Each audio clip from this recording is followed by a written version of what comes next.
Hoje, o Estruturando Soluções vai falar sobre estruturas? Sim, lógico. Esse é sempre o nosso carro-chefe, falar sobre estruturas, falar sobre engenharia. Mas hoje a gente vai abordar um assunto transversal também, relacionado à engenharia e relacionado a uma grande indústria do Nordeste brasileiro, relacionada à produção de refrigerantes. Estou falando da Cajuína São Geraldo, empresa com quem eu tenho uma relação comercial, faço projetos estruturais para a Cajuína, e em uma dessas minhas idas à indústria, conversando com o Gerardo Souza, que é o diretor industrial, falamos sobre vários assuntos relacionados à história da Cajuína, ao impacto que a Cajuína tem na nossa região, no Ceará, no Nordeste, no Brasil. E aí nós pensamos e planejamos esse momento, né? O Gerardo aceitou participar desse nosso bate-papo e hoje estamos aqui para conversar sobre estruturas, sobre Cajuína, sobre tecnologia, sobre desenvolvimento. Gerardo, é um prazer recebê-lo aqui. Muito obrigado por aceitar o nosso convite. Estou certo de que quem nos acompanha vai ter a oportunidade de saber, de receber muitas informações interessantes a respeito do refrigerante de caju São Geraldo. E dentro desse contexto vamos falar aí do crescimento da empresa, dos novos projetos, das estruturas que envolvem essas ampliações, enfim, vai ser um momento extremamente agradável e rico. Gerardo, muito obrigado. Peço que você faça aí uma apresentação inicial, fala um pouco da tua história, da tua formação, da tua relação com a Cajuína. Já tivemos oportunidade de conversar em algumas visitas lá na indústria. Sei da forte ligação da tua história com a história da indústria. Enfim, quero agora também ser um ouvinte. Não me canso de ouvir as histórias contadas pelo Gerardo. Gerardo, por favor. Boa tarde, né? É um prazer estar aqui, né? Eu agradeço o convite. Eu vou me apresentar, mas minha apresentação é muito curta, né? Formação acadêmica não tenho, né? Mas a minha faculdade foi a Cajuína. Cajuína. A vida toda, né? É uma vida mergulhada nesse mundo de fábrica de refrigerantes, desde criança. Gerardo, como começou a história da Cajuína São Geraldo? Para quem não sabe exatamente, a gente tem seguidores aí no Brasil todo, nós estamos falando do interior do Ceará, o sul do Ceará, onde está localizada a sede da Cajuína. Gerardo, fala um pouco para nós da história da Cajuína, como tudo começou. Então, voltando lá para o passado, né, indo um pouco para essa história do começo, em Juazeiro nós tínhamos 3 fábricas de refrigerantes na época, né? Ninguém sabe disso, né? Nós tínhamos uma Cajuína, um Guaraná Brasil, que era de uma pessoa aqui da região, eu vou lembrar o nome dele, e tínhamos uma Cajuína São Jorge, e depois teve a Cajuína São Geraldo, fundada pelo meu tio, né? O seu José Amâncio, na época, essa primeira fábrica que teve de Guaraná Brasil, o irmão dele e ele foram empregados dessa fábrica. Então, Antônio Ribeiro de Melo, que era diretor da Sociedade Padre Cícero. Essa fábrica era uma fabriqueta pequena, ficava na Rua São Paulo, em frente ao mercado. Então, o seu Francisco de Souza, que é irmão do seu José Amâncio, trabalhava nessa fábrica como operador de enchedora.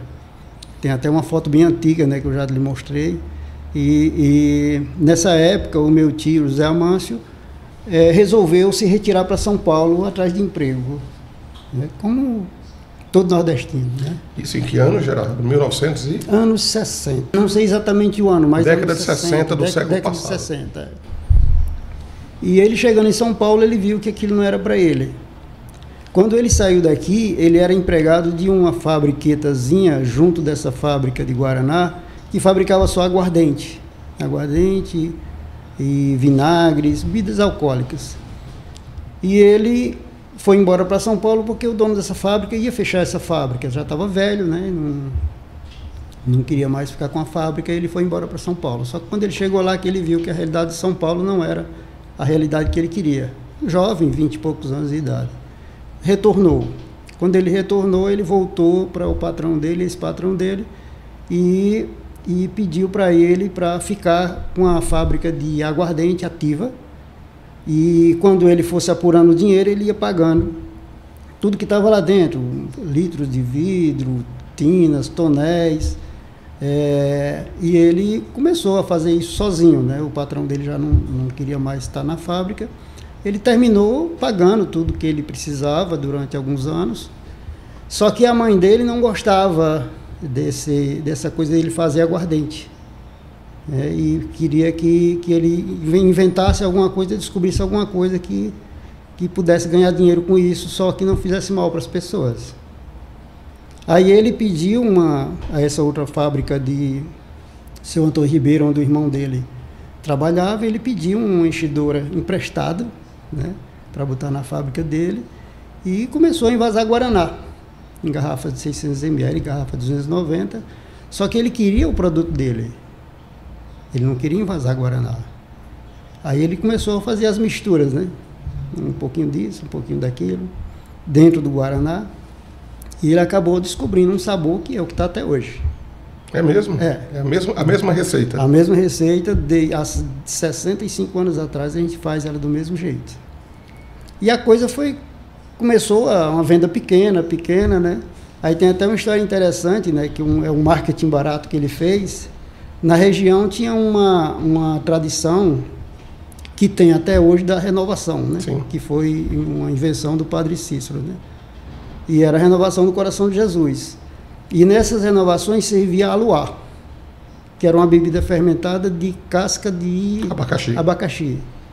Aí o que ele fez? Ele disse o seguinte: olha, quem quiser na renovação pode vir com uma caixa de garrafas que eu dou o refrigerante para renovação. Só que a renovação era só num dia, né? Uhum. Nos outros dias as pessoas queriam consumir o produto. Aí nas outras vezes que as pessoas queriam consumir o produto, tinha que pagar. Então ele fez um marketing direto. Sim. Né? Uma forma de fazer com que as pessoas se acostumassem com o produto. E quem provava da cajuína não tomava mais aluá. Perfeito. Então a gente participou dessa mudança cultural na cidade, né, na região, que foi quem impulsionou o consumo do produto, né? Então o produto ele não tinha, naquela época não tinha o marketing que tem hoje. O marketing não funcionava da forma como funciona hoje. E ele descobriu essa forma e funcionou, né? Então, até chegar até aqui, a primeira inserção de marketing foi essa dele fazer essa doação de refrigerante uma vez por ano para cada família. Onde foi a primeira sede, em termos já de formato industrial, da cajuína, aqui na cidade de Juazeiro? A fábrica ficava na Rua da Conceição, esquina com Rua 15 de Novembro. Né? Na verdade, a fábrica era uma esquina, mas era ligada à residência. A casa dele era do lado, a fábrica ficava na esquina. Tanto que a gente, quando eu comecei na fábrica com uns 10 anos de idade, a gente saía pelo quintal da casa e migrava para a fábrica por uma porta de ligação.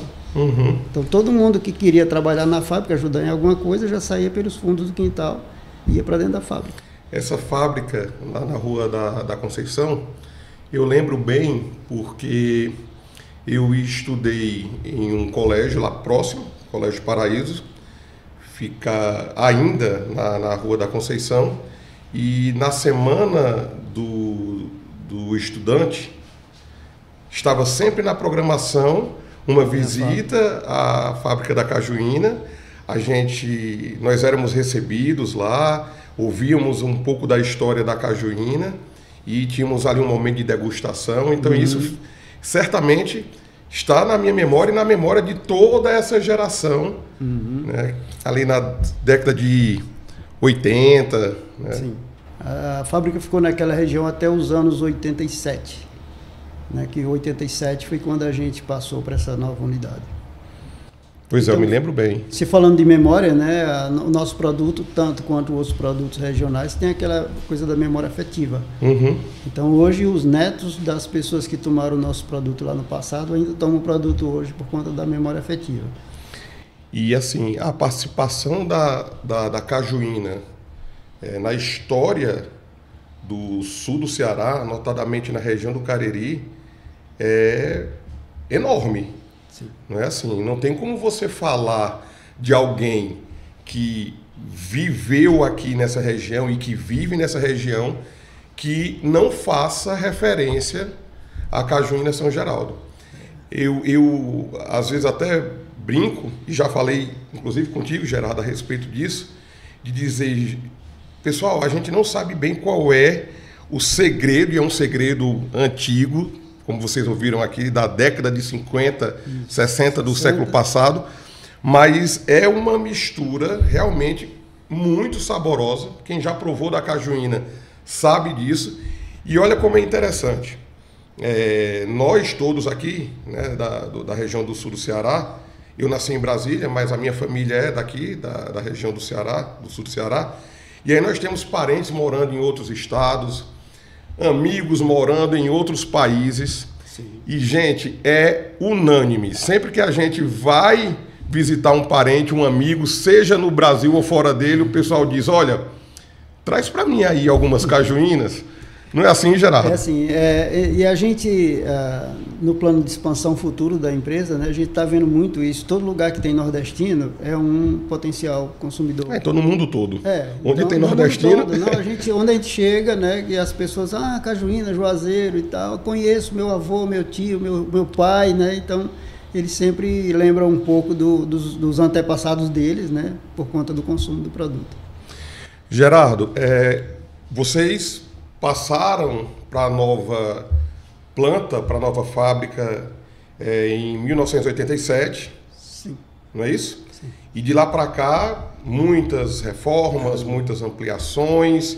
Esse prédio que vocês passaram a operar em 87 já existia? Foi uma construção do zero? Então, aquilo ali, para quem não sabe, aquilo era uma fábrica de Coca-Cola, né?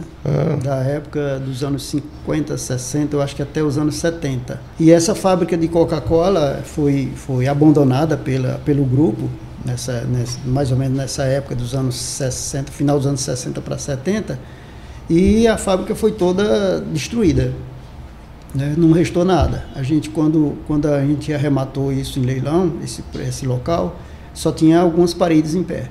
Então não tinha nada. Toda a estrutura que está lá hoje foi construída pelo meu tio, os irmãos dele. Tá, então, basicamente usaram o terreno. Só o terreno. Ninguém aproveitou nada. E já nesse momento, Gerardo, vocês contrataram uma empresa de engenharia, foi feito todo o projeto. Nesse novo momento da Cajuína, a engenharia já estava presente. Já. A preocupação do meu tio foi justamente essa, né? Fazer uma coisa que fosse... Hoje a gente sabe que não é mais definitiva, né? Mas que fosse uma coisa definitiva, ou que durasse muito tempo. Então a preocupação dele foi essa coisa da estruturação de um pátio industrial que suportasse os equipamentos como está até hoje. E a partir de quando, né, vocês começaram a perceber a necessidade da ampliação? A partir dos anos de 2016 para cá, né? Em 2016 nós tivemos uma venda histórica dos últimos anos, de 2016 para trás, a gente nunca tinha vendido tanto refrigerante, e a gente viu a necessidade de impulsionar o volume de produção para poder chegar onde está hoje, com um volume bem acrescentado, né? Para mim é uma grande alegria, uma grande honra fazer parte dos profissionais que prestam serviço para a Cajuína. Os projetos estruturais que são contratados pela Cajuína passam lá pelo nosso escritório. Recentemente nós fizemos um grande projeto, uma ampliação da área de armazenamento, né? Piso em concreto, uma grande área em estrutura metálica. E eu te pergunto o seguinte, Gerardo, quais eram as particularidades dessa estrutura? O que era importante para um projetista de estruturas em termos de necessidade do cliente? Que diferenças, que particularidades, que características aquele galpão para ampliação da área de armazenamento precisaria ter? Então, quando nos galpões construídos até então, a gente tinha um pé direito de 5,90, me parece, quase 6 metros, e a gente, ao longo do tempo, foi notando que isso eram uns galpões com altura que ocasionavam desconforto de calor, né? Uma das razões era o calor. Outra questão é hoje tem equipamentos muito altos, que você já chega, né, extrapola um pouco esses 5 metros e pouco. A outra razão, né, que a gente viu essa necessidade dessa estrutura tão magnífica foi que a gente tem muitos problemas dentro da fábrica com empilhadeiras. Uhum. Então, quanto menos colunas, melhor, né? Então, hoje a gente tem um galpão, acho que quantos mil? Uns 13 mil metros quadrados. Mais de 13 mil metros quadrados. E tem apenas essa coluna central. Apenas, né? um pilar central. Um pilar central. Então, um pé direito de 12 metros. Um pé direito de 12 metros. Né? A gente já está pensando na questão do armazenamento automático em altura, né? com robôs, com prateleiras robotizadas, né? Que hoje a gente não pode mais correr o risco de estar uma empilhadeira levantando uma carga até determinada altura. E a gente pretende, com esse galpão, ter um sistema de armazenamento mais automatizado, né, e mais confortável para o produto, né, que o produto não pode receber calor. E como que esses avanços da robótica, da inteligência artificial, como é que eles estão influenciando, modificando a dinâmica da produção industrial da Cajuína? Aí a gente volta um pouco para o começo da expansão, né, 2016. Até 2016 a gente tinha um volume de produção, acho que umas 10 vezes menor do que hoje, né? Acho que até um pouco mais. E quando houve a necessidade de avanço, de ganho de velocidade de produção, a primeira preocupação foi: eu faço alguma coisa de um volume pequeno, como é que eu vou fazer essa mesma coisa com um volume enorme e com uma velocidade muito grande? Uhum. Que segurança que eu vou dar para eu ter o meu padrão? Como é que eu vou fazer o meu produto, onde eu fazia num tanque de 6.000 litros de xarope, e agora eu estou com tanques de 30 mil litros. Que antes o tanque de 6.000 era consumido em 1 hora. Hoje um tanque de 30 mil é consumido em 1 hora. Isso estou falando de xarope, uhum, do produto, que forma o sabor do produto, não estou falando de água. Então esse tanque de 30 mil, eu consumo ele em 1 hora, quando antes eu tinha um tanque de 6.000 consumido em 1 hora. Olha a velocidade que esse negócio ganhou. Só que aí eu preciso fazer o produto com velocidade, eu preciso garantir um Brix, que é a quantidade de doce, de açúcar dissolvido no produto, e os outros pormenores da formação do sabor, gás, temperatura e velocidade de enchimento, e eu não posso esperar que alguém faça isso bem feito, né? Eu tenho que partir para a tecnologia. Uhum. Então aí desde os anos 80, que eu já vinha olhando isso, né, em feiras no Brasil e fora do Brasil, e observando que, infelizmente, a gente não podia entrar numa fábrica de Coca-Cola, né? Uhum. Que é o nosso melhor concorrente. Aí a gente tinha que ir para feiras. E em feiras eu fui descobrindo as tecnologias, o que eu precisava aplicar. Em 2016, né, desde de 80 para 2016, eu já tinha todo um suporte de conhecimento para saber o que comprar, que equipamento comprar e como fazer isso. Lógico que a gente não faz isso só. Você traz empresas de fora, com toda a engenharia embargada nessa questão de envase, né, de elaboração de produto, e você traz eles para dentro da fábrica, levanta os projetos. Como você já tem informação, fica mais fácil entender, sim, o que eles vão fazer, né? Então, hoje, toda a tecnologia embargada na fábrica é em deprimência do bem-estar, de fazer o produto como o seu José Amâncio fazia naquela época, né? Só que com mais velocidade. Hoje, o processo é 100% automatizado? Eu diria que estamos aí na faixa dos 85. Mas com planos de aumentar... Quando eu falo de elaboração de produto e de envase e de padrão, eu já estou nos 100%. Uhum. Quando eu falo do resto da fábrica, essa automação que está faltando é mais na parte de armazenamento. Que vocês já estão... Que nós já estamos avançando. A paletização já é automática. Então, estamos chegando já no armazenamento.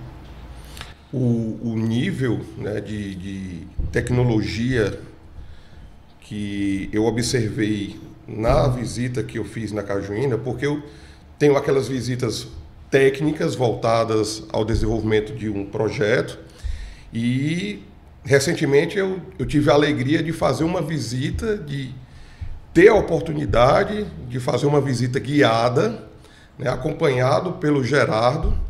Certo dia eu e minha filha visitamos a Cajuína e o Gerardo mostrou para a gente ali os equipamentos, a automação, e nós ficamos realmente encantados com o que a gente viu. Eu me lembro que o Gerardo apresentava ali equipamentos e dizia, olha, esses equipamentos aqui vieram da Itália, esses aqui da Alemanha, né?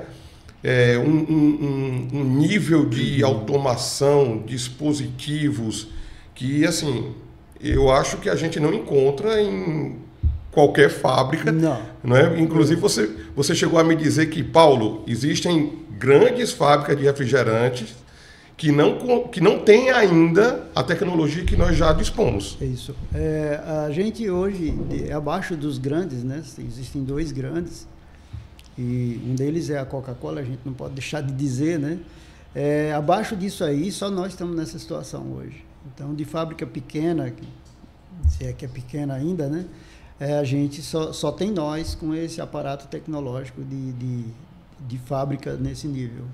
E eu fiquei impressionado, Gerardo, mesmo sabendo que você conhece bem a Cajuína, você faz parte da família Cajuína desde o início, mas eu confesso para você que eu fiquei impressionado com o seu domínio, né, de todo o processo produtivo. Eu me lembro que a gente olhando aqueles equipamentos todos ali, e eu perguntei, Gerardo, como é que é feita a manutenção desses equipamentos? Profissionais vêm da Itália, da Alemanha, e o Gerardo disse, não, eu sei fazer. A gente resolve. Eu resolvo. Aí eu falei, é mesmo, Gerardo? Então, se precisar fazer uma pequena manutenção, ele, não, se precisar eu desmonto e monto de novo. Então, isso foi uma evolução, né? Na época que quando eu comecei na fábrica, eu comecei como se deve, né? Lá de baixo, né? Então, eu fui entregador de produto, eu empurrei carro de mão, eu dirigi caminhão e fui tentando entrar. Eu tentava entrar dentro do complexo industrial, mas o meu tio ele não acreditava muito, né? Ele tinha razão, né? Você não está pronto. Tá? No momento certo você vai estar pronto. Então, eu terminei fazendo um curso de Senai e a minha vontade, eu chegava com um caminhão para carregar na fábrica e ficava de olho nos equipamentos, né?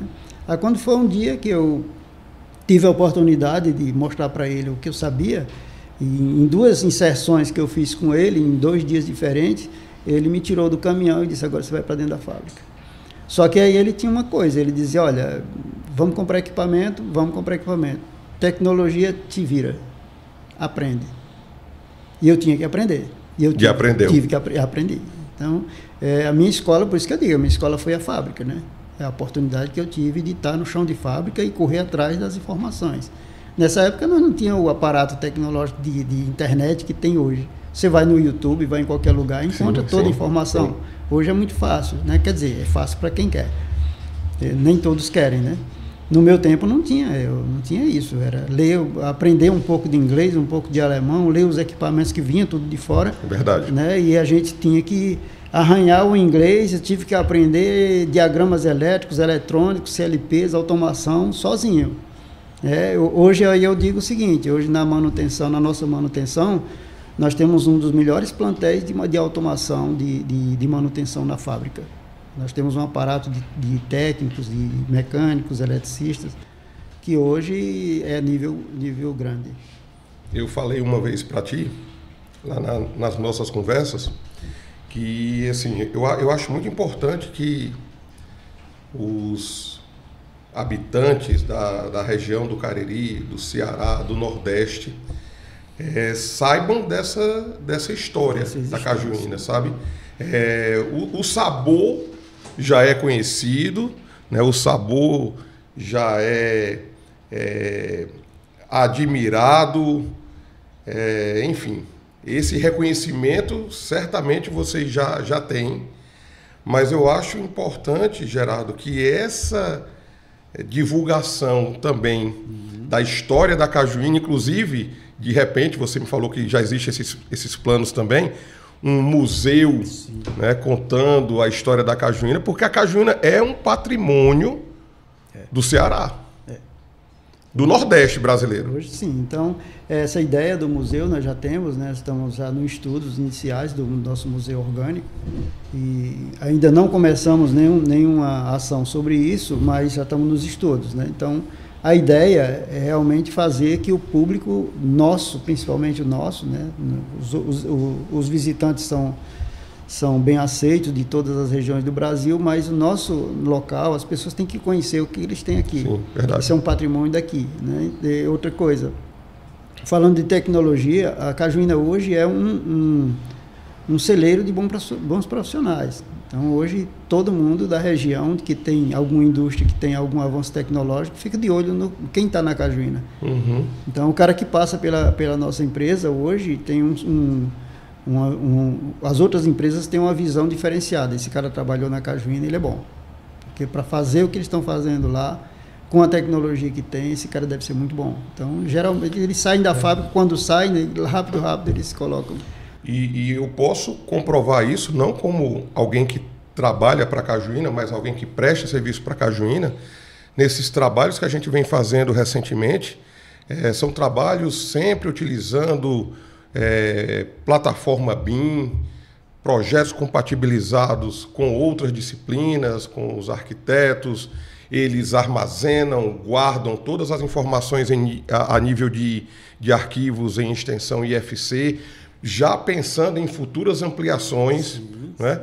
Então, a tecnologia... Tudo é pensado 10 anos à frente. Tudo é pensado à frente e dentro da área das estruturas, da engenharia, estamos seguindo sempre esse mesmo padrão, né? Que é o padrão que a cajuína está implantando não, já vem implantando praticando há um bom tempo.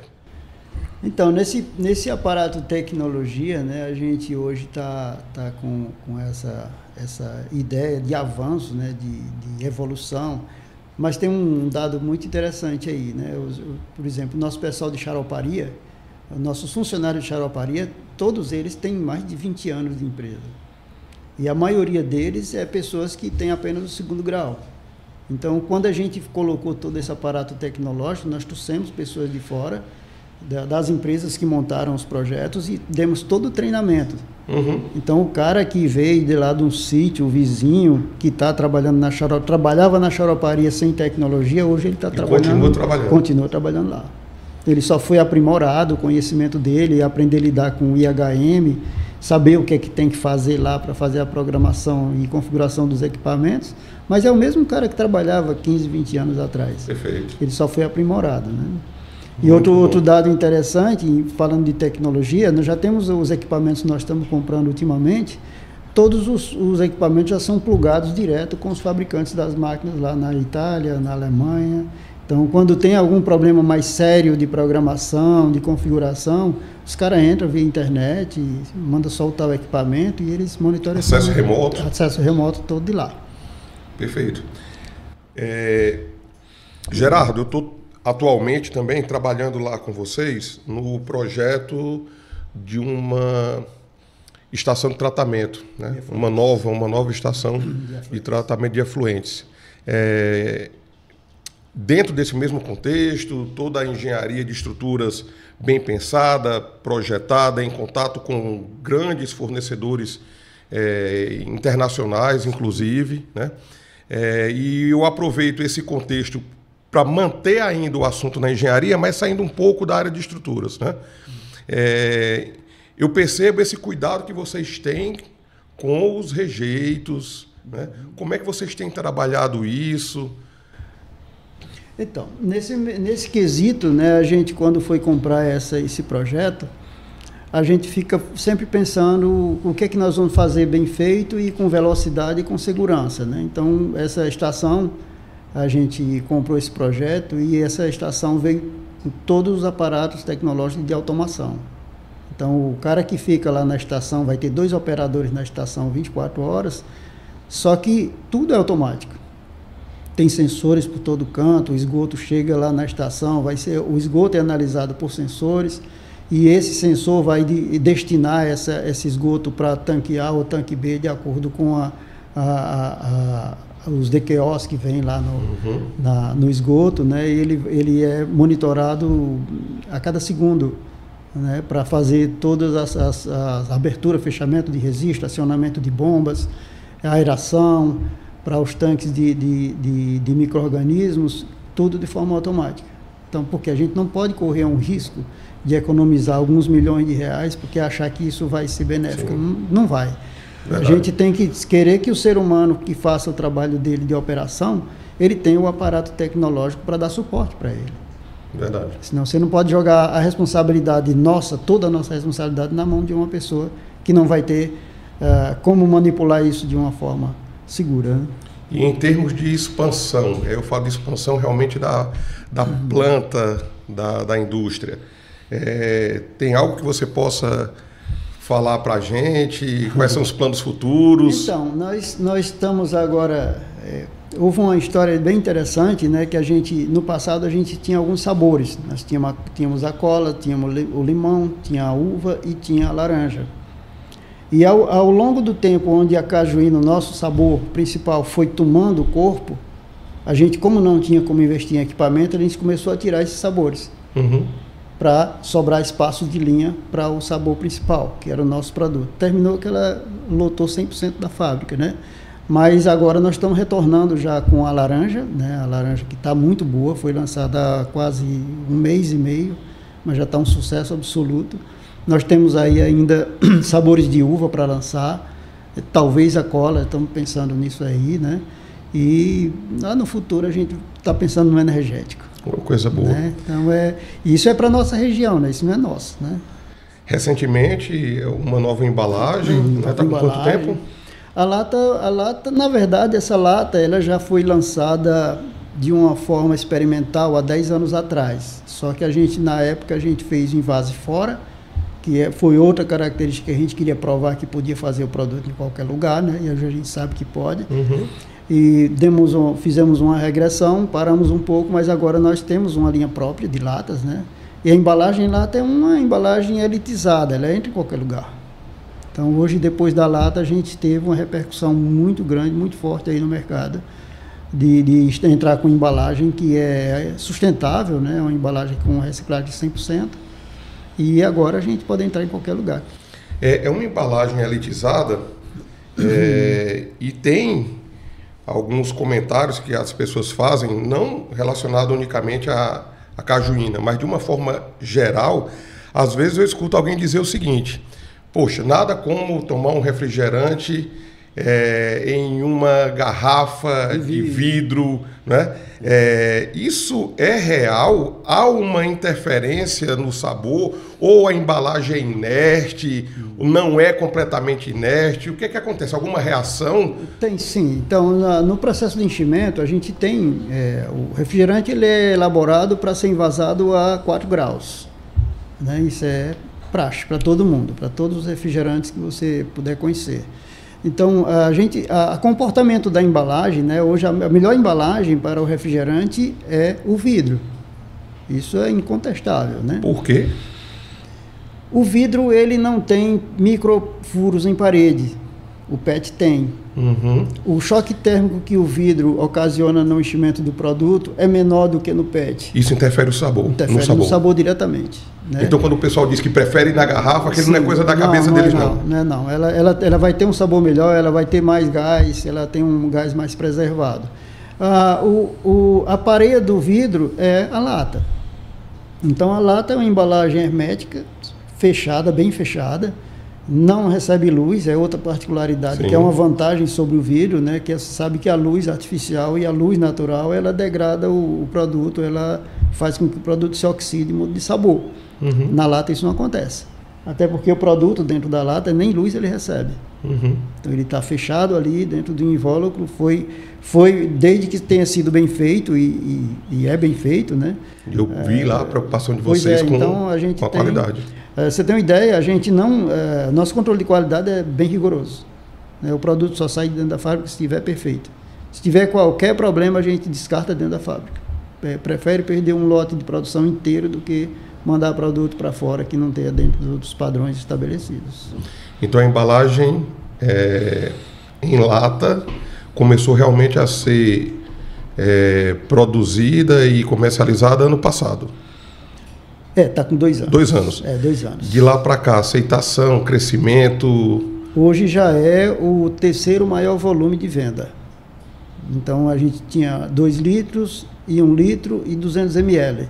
Ela já tomou 200 ml, já está chegando, tomando o volume de 1 litro. Então, com tendências a ser provavelmente o primeiro. Primeiro. Porque hoje a tendência mundial hoje são embalagens menores. Então, a lata é uma embalagem menor do que o 600 ml e tem uma aceitação muito boa do público, né? Dificilmente você vai ver uma lata no lixo, porque é alumínio reciclável. Então, dificilmente você pode ver uma garrafa de vidro no lixo, uma garrafa PET no lixo, apesar do PET também ser reciclado. Mas a embalagem de alumínio, ela tem um valor de reciclagem bem considerável. Como eu sei que a Cajuína está sempre ligada aí nas tendências e inovações tecnológicas, não vejo a hora de um dia pegar uma latinha dessa aqui de Cajuína, abrir e ela gelar instantaneamente. Existem embalagens assim, não existe, Gerardo? Existe. Isso é uma composição química, um produto que você coloca dentro do refrigerante, no caso, e quando você abre a lata ou a embalagem, ela entra em contato com o oxigênio e ela sofre uma catalisação. Então aquilo gela imediatamente por conta desse contato, né? Então isso ainda é um pouquinho mais no futuro. Antes disso, a gente vai sair agora com o produto zero açúcar. Olha que coisa boa. Em breve, acho que uns 2 meses aí está saindo zero açúcar. Olha aí, que bom. A gente conseguiu fazer, né? Porque não é fácil. Todo mundo ficava perguntando por que a Cajuína não tem um produto zero açúcar? Por que a Cajuína... Todo mundo tem, né? Até o cara menor do que a Cajuína tinha um produto zero açúcar. Você mexer no que está certo não é muito bom. Então, o nosso consumidor, ele conhece o nosso produto. Quando você muda qualquer característica do sabor do produto, o consumidor já reclama. Tem alguma coisa errada aí. Vocês prestem atenção nisso. Então, mudar de açúcar para um edulcorante, para algum adoçante, né, com o nome popular, não é fácil. Porque quando você vai mexer num produto desse, o açúcar, ele faz parte do sabor. Ele forma o sabor. Então, o que você está tirando? Um dos componentes do sabor, que é o açúcar. E você vai substituir por alguma coisa que vai enganar o consumidor, o corpo humano, né, a mente humana, e vai dizer, tá doce, mas não tem açúcar, mas está doce. O desafio foi encontrar... Aí onde estava o problema, né? A gente fez N teste, passamos aí uns 5 anos testando. Fulano já tem, Coca-Cola já tem, mas não é fácil você mexer. Quando você mexe, você até sair dentro da fábrica, toda a diretoria tem que provar, tem que aceitar, tem que dizer que está bom mesmo. A gente faz testes sensoriais dentro da fábrica com os funcionários, que são os primeiros a aprovar o produto, por conta até deles terem esse costume diário de fazer isso, né?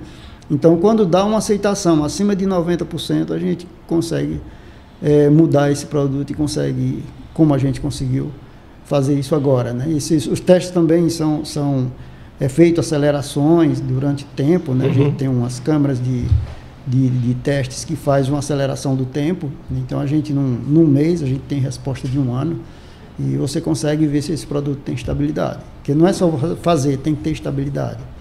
E a gente aprovou um produto, depois de muitos testes, saiu esse produto.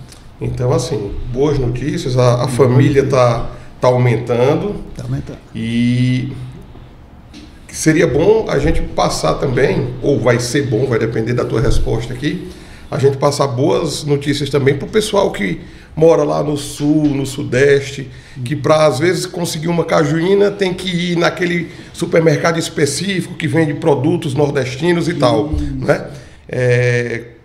Quais são os planos da cajuína em termos de ampliar a sua distribuição? Uma grande preocupação que a gente tem, né, quando falando um pouco sobre isso, sobre embalagem, né? As embalagens, elas são frágeis. Então, se eu for transportar vidro, é pesado demais. E o vidro é retornável. Eu não consigo levar o vidro e trazer por um custo muito baixo. Uhum. Isso praticamente inviabiliza. Quando você fala de PET, você tem os riscos do PET. Você tem um produto que só vale 4 meses, quando numa lata vale até 1 ano, né? Então, você tem um risco de você sair com a carga daqui e o cara que vai tomar um refrigerante em São Paulo e outro lugar mais longe, não vai tomar o mesmo produto que estava aqui. Depois de 4 meses já é outro sabor. Acabou. Então, em um mês você já perde um pouco de característica do sabor original que estava na linha de produção. Já a lata é diferente. A lata a gente já está abrindo perspectivas aí de mandar, né? São Paulo já está levando isso. Falando em expansão, a gente está pensando seriamente no futuro próximo de fazer alguma parceria ou franquia para alguém, né? Isso também é muito complicado, porque uma coisa é você fazer, outra coisa é você mandar alguém fazer. Então, quando você coloca o seu produto dentro da casa de outro, né, da fábrica de outro, você tem que estar fiscalizando, saber se o pessoal está fazendo a coisa certa. Uhum. Senão você queima a marca. Não adianta fazer mal feito. Mas já que já temos a cajuína em lata, a distribuição é uma questão... A expansão da distribuição é questão de tempo. A gente está pensando assim, isso é um pensamento do industrial, tá? Se a gente tiver problemas com mandar produto para fora, que não vai mandar PET nem vai mandar vidro, a gente pode aumentar o volume da lata para mandar isso mais para fora, né? Então, sim, a gente só precisa aprimorar mais essa questão de logística, né? Que a lata é uma embalagem muito boa, mas ela é muito frágil. Então, se eu transportar ela de forma inadequada, a gente já está fazendo uns estudos de adaptação para poder paletizar um produto desse e mandar para São Paulo, mandar para Minas, mandar para o Rio Grande do Sul de uma forma segura. Né? Porque assim, a lata é muito frágil, a parede da lata é muito fina. E Gerardo, e tua filha atualmente mora na Irlanda, trabalha com robótica, e quando os amigos e companheiros de trabalho lá na Irlanda provam a cajuína, o que é que eles dizem? Pois é essa coisa, né? Eu tive agora há pouco tempo lá, né? E para minha surpresa, né? Nosso produto não chega lá ainda, né? Mas a gente já está estudando essa possibilidade de Europa, Estados Unidos, já estamos conversando com algumas pessoas, né? Eles gostam, viu? Até por conta da presença da lata, né? Então eu encontrei, para minha surpresa, eu encontrei na Irlanda, agora na Antártica do Brasil, né? Que no primeiro momento era do Brasil, depois eu descobri que era de Portugal. Então alguém já está levando esse produto para Portugal, envasando em Portugal e distribuindo na Europa. A gente pode fazer a mesma coisa. Mas quando os irlandeses provam a cajuína que tua filha leva, eles gostam. Eles ficam espantados, né? Como é que um produto tão bom, como é que esse produto não chega aqui? É isso que eu percebo, Gerardo. A cajuína, ela tem uma característica que... Porque essa questão de aceitar um sabor ou não, por vezes é muito regional, é muito local, né? Depende de cultura, depende de tantos fatores. E é tanto que existem alguns refrigerantes, algumas bebidas que são aceitas em uma determinada região, mas elas não têm uma boa aceitação em outra, né? No nosso caso é diferente. Na cajuína não é assim.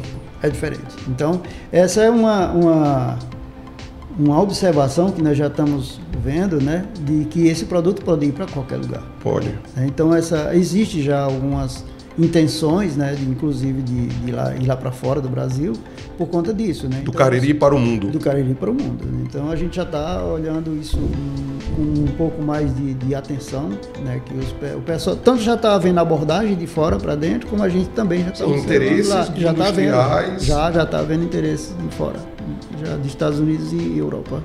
Já estão abordando, já conversando. Quando se fala, foi o será, né? Quantas boas notícias, Gerardo. Gerardo, estamos nos aproximando aqui do final desse nosso bate-papo. Quero dizer da grande alegria de tê-lo aqui. Fico muito feliz de você ter aceito participar desse nosso momento. É muito importante, sempre digo isso, é muito importante que não só a região do Cariri, mas que o Nordeste conheça a história dessa grande indústria que tem um grande impacto na cultura da nossa região. É muito bom fazer parte, né, do grupo de pessoas que presta serviços para Cajuína. Obrigado pela confiança, obrigado pela preferência. E nesse momento final, peço que você deixe aí uma mensagem para quem nos assiste, para quem é fã de Cajuína, tá? Para quem ficou feliz com as notícias.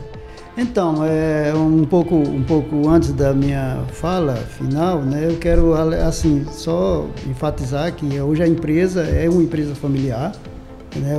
Hoje nós estamos na segunda geração, passando para a terceira geração. Eu sou da segunda geração. Ainda temos dois dos fundadores vivos ainda, o senhor Francisco de Souza e dona Tarsila, que são os irmãos do senhor José Amâncio. O senhor José Amâncio começou o negócio, depois ele chamou os dois irmãos para dentro do negócio e eles estão aí presentes, né? Essa segunda geração está no negócio, a terceira geração ainda está vendo se vem para dentro do negócio ou não. Isso é uma coisa que a gente dá uma certa preocupação quando se fala de empresa familiar, né? Mas agradecer, né, a presença que eu estou aqui falando sobre o nosso negócio, que é nosso, né? Não é um produto, quando atinge o nível do nosso produto, ele não é dos sócios da Cajuína, ele é da região, né? E mostrar para as pessoas que empresa familiar vive muito tempo, dependendo de como se trata ela, né? E que as pessoas esperem que a Cajuína ainda vai bastante longe, ainda vai fazer muita coisa boa nessa região. Bom. Gerardo, muito obrigado. Pessoal, até a próxima.